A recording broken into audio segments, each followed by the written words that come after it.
Yo, what's going on, everybody? It's Gem Live, and welcome back to another video. And today, I'm with my roommate, Jalen. What's up? And we have the way too early NBA predictions. And so we're only 10 days into the season, and so these aren't exactly who we think might win the whole thing, but throughout the first 10 games have shown us a lot. And we have things like MVP, Sixth Man of the Year, Rookie of the Year, stuff like that. And it is through the first 10 games, and so if you were to go through the first 3 games, your MVP could be Nikola Mirotic. So we're not gonna say like some of these people aren't gonna go off later or do better, especially with some of the rookies. But so far, this is what we had, the way too early. And we are gonna start off with the most interesting one, MVP. Yes, sir. Okay, so we both have 2 people in mind who we think's gonna win and who we think's gonna be runner-up. And so my first one is Kawhi Leonard, and he has probably impressed everyone throughout the first 10 games. He hasn't played all of them. They've been resting him some with the injury and everything, but just like his stat line so far, 26 points, 8 rebounds, 3.5 assists, and on great efficiency. And a big thing about MVP, and this is where I kind of want to put like Anthony Davis, because I think he's very deserving of it, but throughout history, the MVP has gone to a team that is at least the top 3 seed in their conference, and it's always been that way, and I don't see the Pelicans being the top 3 seed, and Kawhi's already led the Raptors to be 8-1. And so taking a team around, and the NBA loves a good story. You kind of knew who the MVPs were going to be before the season even started with Westbrook, Harden. It was like his turn to win it. And so I think Kawhi is set up perfectly, and this is finally his year not winning one so far, and so that's my number 1. Well, my number 1, this doesn't really come by surprise because he has been balling. And he already is a 2-time MVP himself. I'm gonna go with Stephen Curry. All right. Stephen Curry has probably had, through the first 10 games, his best season ever. He's averaging 32 points, 5 rebounds, 6 assists, and he's shooting 50% from 3-point range. If that alone isn't like amazing, then I don't know what is. And he's doing it with the likes of Kevin Durant on his team, and he's still standing out against a player who a lot of people would say is one of the best in the league. And it's also, I think it's weird with Curry because a lot of the times people won't even put him in the top 3 in the league. Right. They'll say like LeBron, KD, and Anthony Davis. But Curry, this is going to be the year Curry proves himself that he still is a top player in the league and that he can still ball with the best of them. So my number 1 is Curry. And so throughout this video, I'm going to try and debate Jalen, trying to say why my answer is better than his. But I actually have Curry number 2. I think Curry could might as well win it. And some of the stats Jalen had are super impressive. But another one to mention is that he is on pace to make 484 3-pointers this season. And so if he keeps it up even at this pace, he's going to crush the numbers that he put up for his unanimous MVP season. So not much to be said more. Jalen did a good job. So I have Kawhi number 1, Steph Curry number 2. Yeah, my number 2, it was kind of a toss-up, but just looking at how the Bucks have been playing so far, I feel like you have to go with Giannis because Giannis is playing amazing as he always does. He's most likely going to be an all-star again this year. He's averaging 26 points, 13 rebounds, 5 assists. Those are really good numbers, but the only thing I think holds him back, and this happens to a lot of big men, is his 3-point shooting. 10%. He's shooting 10% in 3-point range. Like, if he could pick that up, then I think that betters his chances, but so far, and also, if he picks it up, like, not only is that going to help his MVP candidate race, but that's going to help his other numbers get better. It's going to space the floor out more. It's going to help him get more driving points, help like people collapse and have to like stay on him. Like, it's dangerous. So that's our MVP. Moving on. So the category we're going to cover next is most improved. And my number 1 person might come to surprise as a lot of people, but let me explain myself. Who I have number 1 for most improved is Markelle Fultz. And I'm not saying he's doing amazing. I'm not saying he's had a great 10 games. If we're looking at what most improved means, what we're taking is their career, their last year, and how they're improving as a player. It doesn't get much worse than what Markelle Fultz did last year. He was airballing free throws. He couldn't do anything besides make a layup last year, and he mentally couldn't play basketball. Yeah. And so for him to come into a 76ers team who's had struggles but is overall going to be one of the best teams in the East, he's a starter on that team right now. He's contributing. He's getting blocks, steals, assists. He's getting some points. He has a mid-range jump shot now. It's still not what we saw in college, but for most improved, I'd give him this award, not probably anything else. All right, now this might come to shock a lot of you, but this is the man who will Okay. most improved player. You know, he's been called a dummy. He's been called stupid. He's even been a Shaq and a Fool MVP. Oh no. Ladies and gentlemen, JaVale McGee. Oh, will win hell most no. improved Are you sure player. about that? Let me read these numbers. Last year on the Golden State Warriors, he averaged 4.8 points and like what? 1 block? This year on the Los Angeles Lakers, man, he is averaging 15 points, 7 rebounds, and he's shooting 50% from 3. Oh wait, He's okay. shooting I did not know 50% that. from 3. I mean, he's 1 for 2. Yeah. but- Okay. All right. It's JaVale McGee is balling this year. I don't know if it's LeBron. I don't know if it's the new unis, but there's something going on with JaVale right now. He's going off this year. Okay. So let's talk on JaVale for a second. we gotta 'cause talk. You're tweaking on that one. Whoa. Okay. So what I want to bring up is, do you think, if we're talking about most improved as a player, do you think it's JaVale McGee's improved as a player, or he's taken on a bigger role with more opportunities? So let me say, if he was on the Warriors, starting, getting the same minutes, and having the same importance on that offense as he is now, I don't think JaVale has changed as a player more as his situation has. Like Harrison Barnes has, like, I think he was just as good as he was on the Warriors as he was on the Mavs, but Yeah. he became that first scoring option, so his numbers went up an insane amount.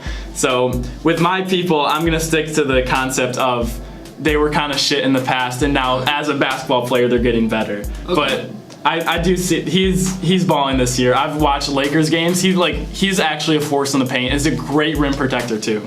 Like, another thing that really stands out about JaVale is he's averaging 3.6 blocks, and like, he would get blocks on the Warriors, but this year he's just tenacious on defense. Like, he doesn't give up. He's always hustling. Right. You could just tell he has a different fire in him this year. I really like to see it. Less dumb fouls. Oh, yeah, for so sure. he's being smarter about when he's choosing to go up and contest, because on the Warriors you get so many goaltending calls. I'm like, Yeah. I know you're athletic enough to go up and get it, but it's illegal. So okay. So my second person that I think could win most improved is still on the Los Angeles Lakers. His name is Brandon Ingram.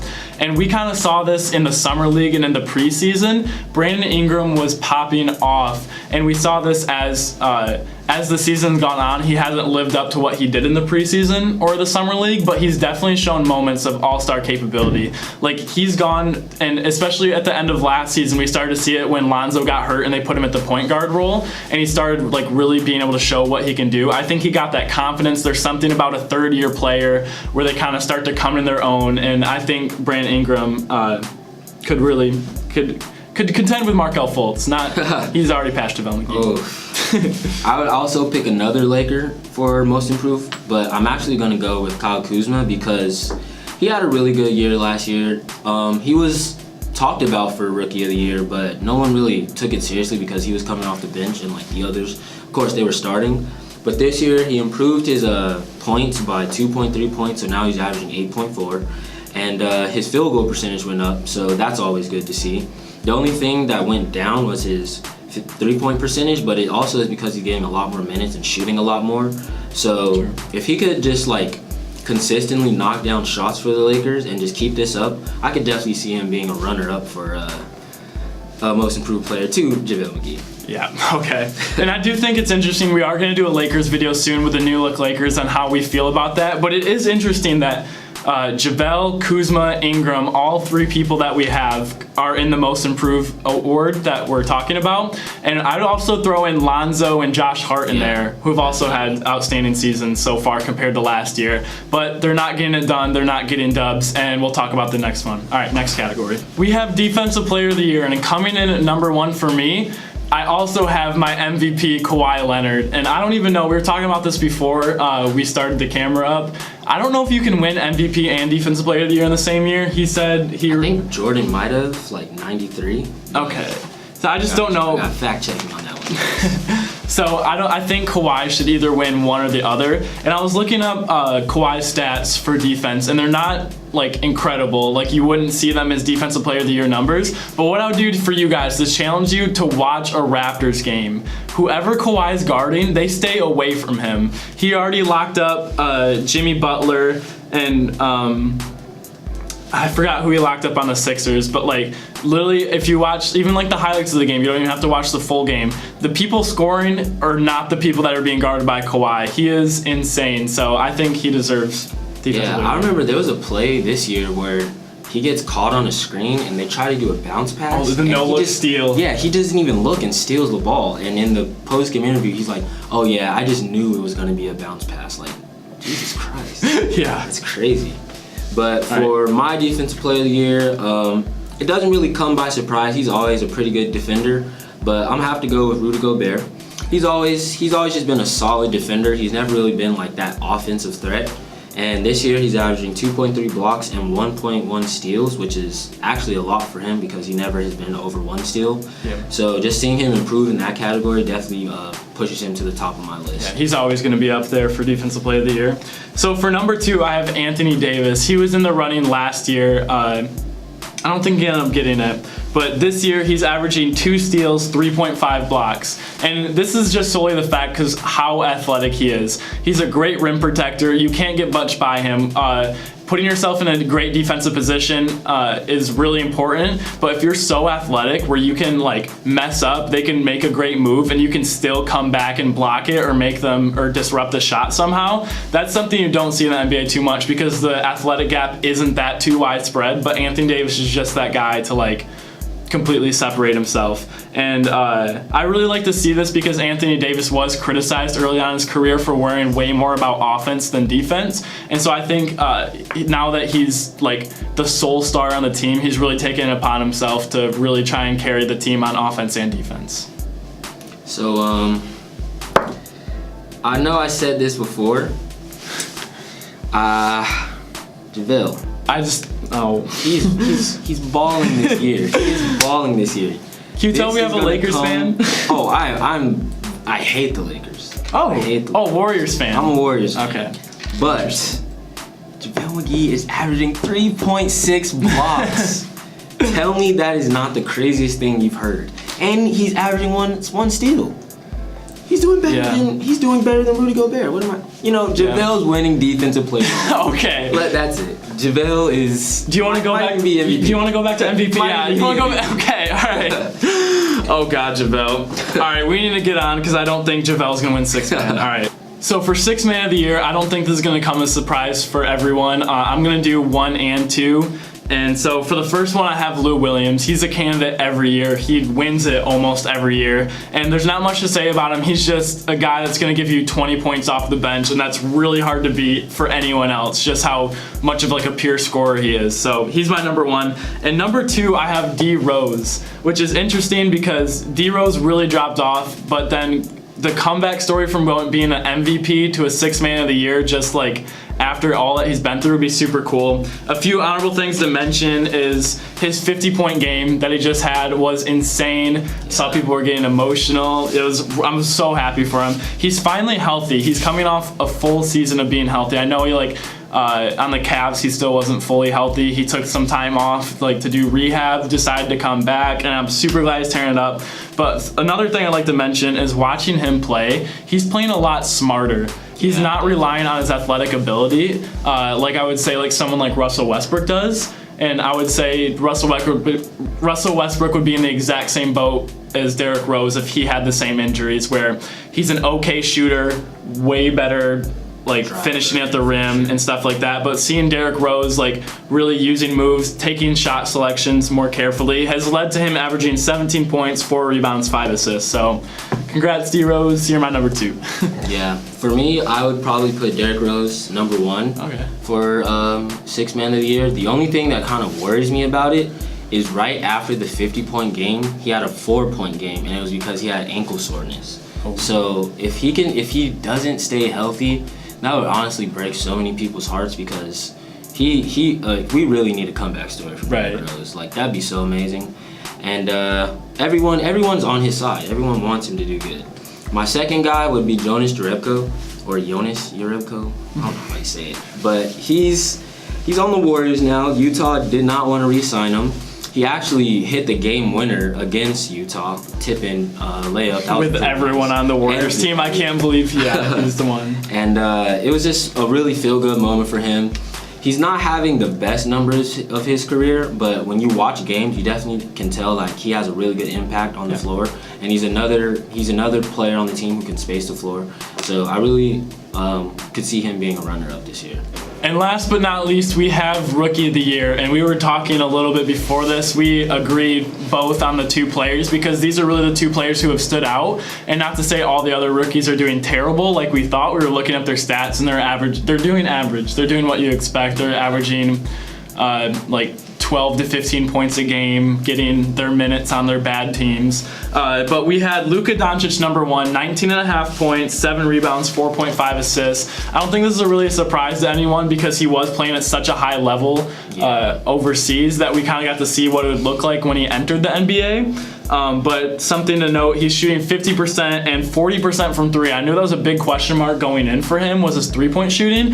He's silenced all of that criticism. He showed he can shoot it, and I think he's been very selective of when he does shoot it. But Luka's in practice. And number 2, we have Trae Young, 19 points, 3 rebounds, 8 assists. And what I'd say about Trae Young is I thought I was going to do a whole video on how he's been disappointing because watching all the games, he's really flashy, but all the stuff he does is quiet. I would not guess him to average 19 points. Like, literally, I see him on the court and I see everyone else getting off, but like besides him. So how he's putting up this stat line, I was kind of shocked by the numbers, but he is getting up there, and he's I heard talking about he's kind of on pace for being one of the most high-scoring rookies of all time. Oh, wow. So that was kind of cool. We both agree with that. But there was one more thing we wanted to add before we close the video.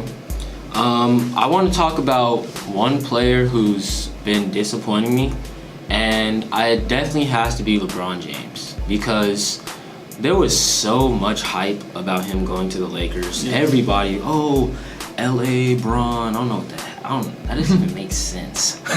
But like everyone's talking about it. Oh my God, the Lakers are gonna be so good, and they're 4-5, bottom of the West. Right. Like they should be playing so much better.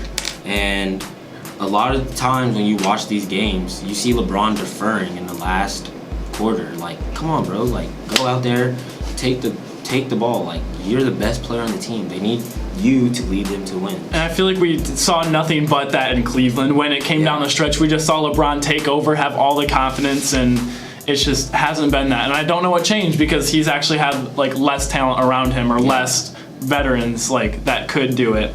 And adding on to that, I would say LeBron's been disappointing, but if we talk about our MVP candidates from last year, Harden, Westbrook, and LeBron, I'd say they're all having disappointing starts to the season, which is really, really surprising to me, and I don't even know what to think about it. I know they're veterans, they're all 30 plus years in age, so I know they can get it done, they can change it around, but it has been really surprising.